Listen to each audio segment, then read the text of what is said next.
یہ سامنے کالا سا پتھر بنا ہوا ہے، یہاں پہ اللہ کے نبی کے چچا جان امیر حمزہ اور سیدنا مصعب بن عمیر عبداللہ بن جحش رضی اللہ عنہما کی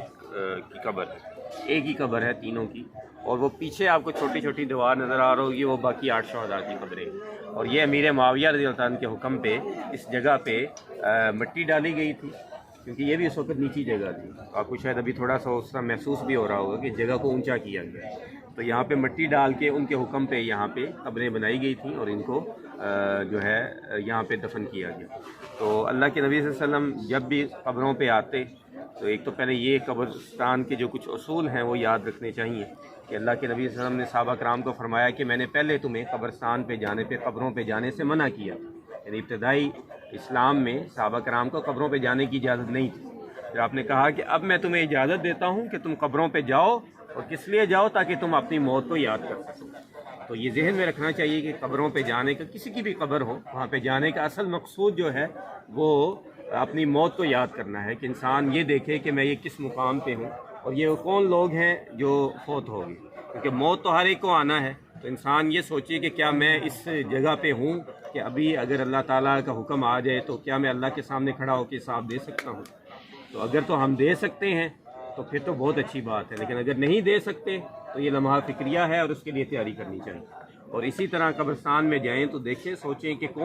کتنے لوگ تھے جو کل میرے ساتھ تھے، آج یہاں پہ موجود نہیں ہیں، میرے رشتہ دار، میرے والدین، میرے دادا پردادا، میرے بہن بھائی، میرے دوست، میرے محلے دار، میرے ہمسائے، میرے کولیگ، جو کل میرے ساتھ تھے آج ان کا کوئی نام بھی نہیں لیتا۔ تو یہی انسان کی زندگی کی حقیقت ہے کہ ابھی ہم فوت ہو جائیں ہم میں سے کوئی تو 2-4 دن کوئی یاد کرے گا، اس کے بعد ختم، کون کس نے یاد کرنا ہے؟ تو اس لیے اصل جو چیز لے کے جانی ہے وہ اعمال ہے، تو اعمال ایسے ہونے چاہیے کہ وہ بعد میں فوت ہونے کے بعد بھی ہمیں فائدہ دیتے رہیں، اور اسی لیے اللہ کے نبی صلی اللہ علیہ وسلم نے حدیث میں بتلایا ہے کہ جب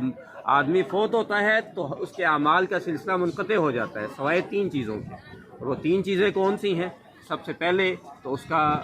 جو ہے اس نے کوئی ایسا علم تھا اس کا جس سے لوگ فائدہ اٹھا رہے ہیں، شرعی علم ہے، کسی کو دعا سکھائی تھی، کسی کو قرآن پڑھنا سکھایا تھا، قرآن کا ترجمہ بتایا تھا، نماز پڑھنے کا طریقہ بتلایا تھا۔ ضروری نہیں ہے کہ آپ عالم دین ہو تو آپ کا علم جو ہے فائدہ دے سکتا ہے، اس کا تو انشاءاللہ اگر اخلاص ہے تو اس کو تو زیادہ فائدہ دے گا، لیکن اس کے علاوہ بھی آپ کسی کو کچھ بھی سکھا سکتے ہیں، اپنی اولاد کو تو سکھا سکتے ہیں، اپنے بہن بھائیوں کو، اپنے رشتہ داروں کو، ان کو جو آپ کو دین کا معلوم ہے وہ انہیں سکھائیے، تاکہ جب تک وہ عمل کرتے رہیں گے آپ کو بھی ثواب ملے گا۔ ایک تو پہلا چیز یہ ہے۔ دوسرا صدقۃ جاریہ، کہ ایسا صدقہ جو جاری و ساری ہے، آپ نے کوئی مسجد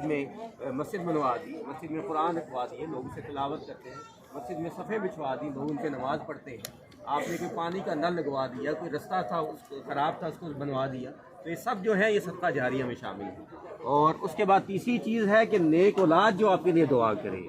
تو یہ وہ چیز ہے جو ہمارے اختیار میں ہے کہ ہم اپنی اولاد کی تربیت کیسے کرتے ہیں۔ تو اس کی بدبختی یا خوش قسمتی تو اولاد کی الگ ہے، لیکن اپنی انسان کو کوشش کرنی چاہیے کہ وہ ان کی اولاد کی جو ہے نیک تربیت کرے، تو پھر اولاد جو بھی دعا کرے گی وہ آپ کے لیے صدقہ جاریہ بنے، وہ آپ کے لیے اعمال میں اضافے کا باعث بنے۔ تو یہ وہ 3 چیزیں ہیں۔ اس کے علاوہ حج یا عمرہ، کیونکہ آپ اس سفر پہ ہیں تو اس لیے حج یا عمرہ آپ میت کی طرف سے کر سکتے ہیں، لیکن اس کے لیے شرط ہے، پہلی شرط تو یہ ہے کہ آپ خود اپنا حج یا عمرہ ادا کر چکے ہیں، اور نمبر 2 یہ کہ یہ حج یا عمرہ مکمل ایک شخص کی طرف سے ہوگا، آپ ایک وقت میں ایک سے زیادہ اشخاص کے لیے نہیں کر سکتے، اور یہ پورا عمرہ اور پورا حج ہوگا۔ یہ نہیں ہو سکتا کہ آپ کہیں جی میں طواف جو ہے اپنے والدین کے نام پہ کر رہا ہوں، نہیں، آپ پورا عمرہ کریں گے، پورا حج کریں گے، وہ آپ اپنے والدین، اپنے میت کسی کے نام کا بھی کر سکتے ہیں۔ تو ابھی انشاءاللہ آپ سب لوگ میرے ساتھ مل کے دعا پڑھ لیں۔ السلام علیکم اہل الدیار من المؤمنین والمسلمین انشاء اللہ للاحقون، نسأل اللہ لنا وَلَكُمُ الْعَافِيَةَ۔ اب اس دعا کا مطلب کیا ہے کہ اللہ تعالیٰ کی تم پہ سلامتی ہو جو مومن اور مسلمان ان گھروں میں ہو۔ تو اللہ کے نبی صلی اللہ علیہ وسلم نے قبر کو مومن اور مسلمان کا گھر قرار دیا ہے، اور اس کے بعد کہا کہ بہت جلد ہم بھی تم لوگوں سے آ کے ملنے والے ہیں، موت سے کسی کو فرار نہیں ہے، ہم نے آج یا کل ہر ایک سے فوت ہو جانا ہے، تو ہم اللہ تعالیٰ سے اپنے لیے بھی اور تمہارے لیے بھی عافیت کا سوال کرتے ہیں۔ تو اب اس دعا سے کیا پتہ چلا کہ جو فوت ہو گیا اس کو ہماری دعاؤں کی ضرورت ہے، وہ ہماری دعا نہیں اب سن سکتا، یا کوئی ہماری طلب پوری نہیں کر سکتا، اب ہم نے ان کے لیے دعا کرنی ہے تو وہ ان کو فائدہ دے گی۔ تو اعمال کا سلسلہ پہلے بتلا دیا کہ اللہ کے نبی نے کہا کہ رک جاتا ہے، تو میت جو ہے اس کو ضرورت ہوتی ہے کہ ہم اس کے لیے دعا کریں، باقی اس کے جو اعمال ہیں تو وہ تو اس کے ساتھ ہیں ہی ہیں، لیکن اس کے لیے دعا کی جائے گی تو اللہ تعالیٰ اس کے لیے مغفرت کے اسباب پیدا کرتے رہتے ہیں۔ اور حدیث میں آتا ہے کہ فرشتے جو ہے اس لیے جب دعا کی جاتی، نیک اولاد دعا کرتی تو اس کی قبر کھول دی جاتی ہے، تو پوچھتا ہے کہ یہ کیا ہوا، اس کو بتلایا جاتا ہے کہ یہ تمہاری وہ اولاد تھی جس نے تمہارے لیے دعا کی، تو تمہاری قبر کو کھول دیا گیا، کشادہ کر دیا گیا۔ تو اسی طرح نبی صلی اللہ علیہ وسلم نے کہا کہ قبر پہ بیٹھنا منع ہے۔ جو ہمارے ہاں یہ سلسلہ ہے مزارات کا جو بڑے بڑے کیے جاتے ہیں وہ سب غلط ہے۔ اس کا آپ نے فرمایا کہ سجدہ گاہ بنانا قبر کو منع ہے،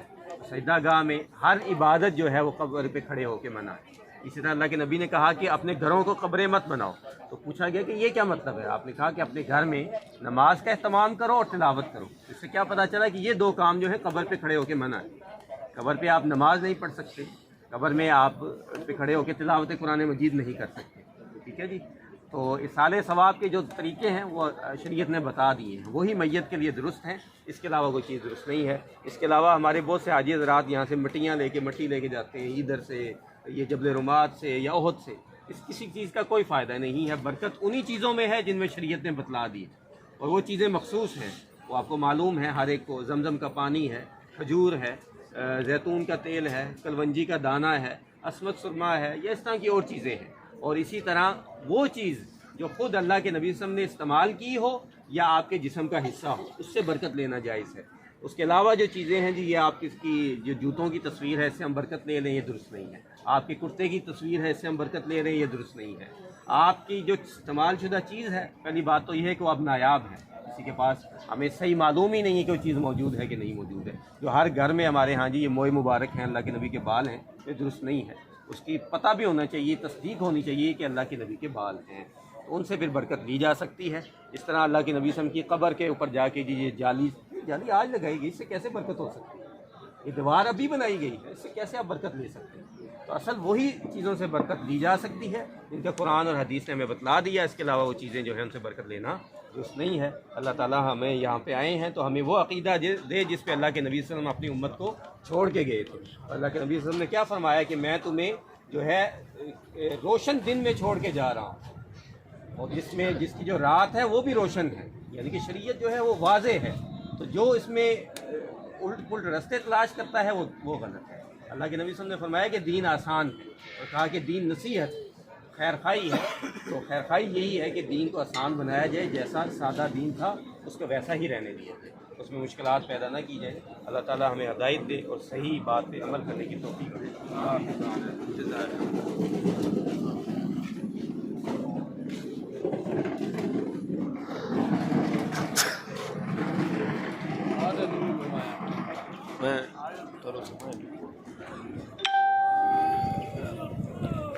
لائیو چل رہا ہے، ہاں